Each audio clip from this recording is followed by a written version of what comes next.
मी लय बरं झालं गड्या, लय तडतड करू लागलं ते पोरग.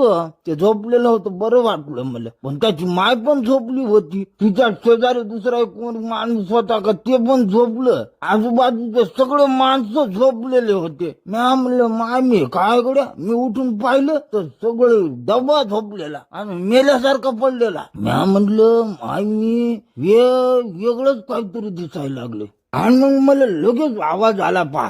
मग मी पुन्हा दमान ह्या जागेवर जाऊन बसलो. जवळचे सगळे पैसे गाडीच्या बाहेर खिडकीला बांधून ठेवले. हे दोघं मी ह्याजवळ आले, मग खिसे पाहिले, त्याला काहीच सापडलं नाही. काय बुचका असणार खिशात? हा, फक्त मग ते वरच्या खिशात एक वापरलेला, ते जाऊ द्या, काहीच नव्हतं त्या खिशात. मग ते गेले. मग मी दमान उठलो. एक बॅट होती पा, ती बॅट घेतली ना असा हाणला धरून. हा, मग बाकीचं तुम्हाला सगळं माहीतच आहे का नाही.